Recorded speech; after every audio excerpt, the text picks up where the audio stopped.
आज जहां विश्व भर में लोकतंत्र के स्तंभ को बनाने के लिए तानाशाही व्यवस्था को पूरी तरह से नस्तनाबूद किया जा रहा है, वहीं एक दौर ऐसा भी था जब इन्हीं तानाशाहों ने पूरे विश्व को अपनी मुट्ठी में कर रखा था।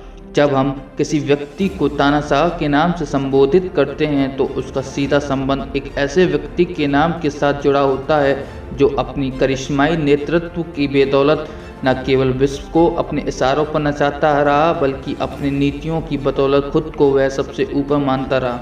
यहाँ जिक्र हो रहा है पूर्व जर्मन तानाशाह एडोल्फ हिटलर का। 20वीं सदी के सर्वाधिक चर्चित और संभवतः सर्वाधिक घृणित व्यक्तियों में से एक नाजी तानाशाह एडोल्फ हिटलर का जन्म 20 अप्रैल 1889 को ऑस्ट्रिया में हुआ। उनकी प्रारंभिक शिक्षा लिंज नामक स्थान पर हुई। पिता की मृत्यु के पश्चात 17 वर्ष की अवस्था में वे वियना चले गए। कला विद्यालय में प्रविष्ट होने में असफल होकर वे पोस्ट कार्डों पर चित्र बनाकर अपना निर्वाह करने लगे। यही वह समय था जब हिटलर साम्यवादियों और यहूदियों से घृणा करने लगे। यह दौर विश्व युद्ध का दौर था जब हिटलर सभी काम को छोड़कर सेना में भर्ती हो गए और फ्रांस के कई लड़ाइयों में उन्होंने भाग लिया। 1918 में जर्मनी के पराजय के बाद 1919 में हिटलर ने सेना छोड़ दी। वह नेशनल सोशलिस्ट अरविस्ट पार्टी नाजी पार्टी का गठन कर डाला। इसका उद्देश्य साम्यवादियों और यहूदियों से सब अधिकार छीनना था, क्योंकि उनकी घोषित मान्यता थी कि साम्यवादियों व यहूदियों के कारण ही जर्मनी की हार हुई है। जर्मनी की हार को लेकर हिटलर के अंदर जो नफरत की भावना थी वो हजारों जर्मन वासियों की भावना से मेल खाती थी। यही वजह है कि नाजी पार्टी के सदस्यों में देश प्रेम कूट कूट कर भरा था। प्रथम युद्ध हारने के बाद जर्मनी की आर्थिक स्थिति खराब हो गई थी, जिसके कारण नाजी दल के नेता हिटलर ने अपने ओजस्वी भाषणों द्वारा देश की अर्थव्यवस्था को ठीक करने की बात कही।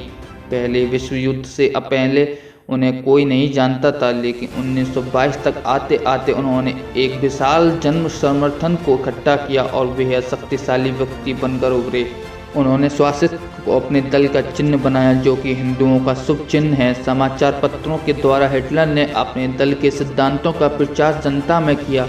भूरे रंग की पोशाक पहने सैनिकों की टुकड़ी तैयार की। 1923 में हिटलर ने जर्मन सरकार को उखाड़ फेंकने का प्रयत्न किया, लेकिन इसमें वह कामयाबी नहीं हो पाए। 20 फरवरी 1924 को हिटलर पर राष्ट्रद्रोह का मुकदमा चलाया गया और 5 साल की कैद की सज़ा सुनाई गई। हिटलर को कुल 13 महीने तक कैद में रखा गया। यही जेल में हिटलर ने अपनी पुस्तक मीन कैंप मेरा संघर्ष लिखी।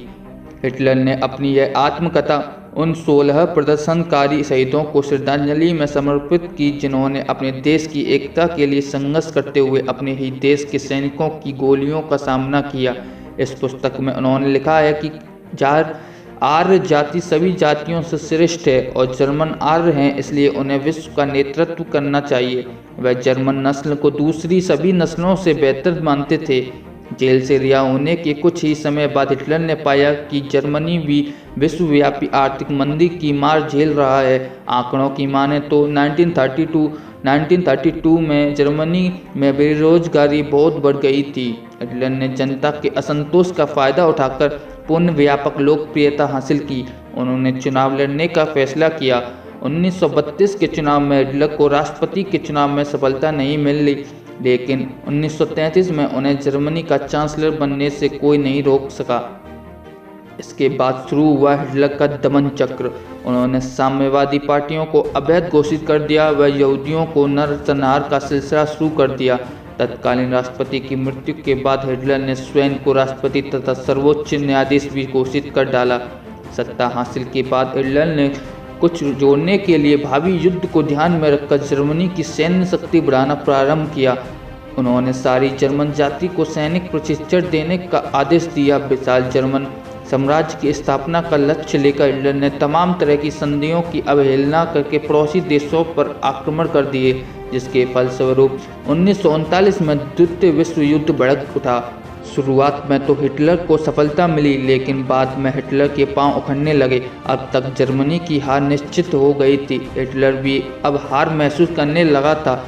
अंततः 30 अप्रैल 1945 को हिटलर ने खुद को गोली मारकर आत्महत्या कर ली।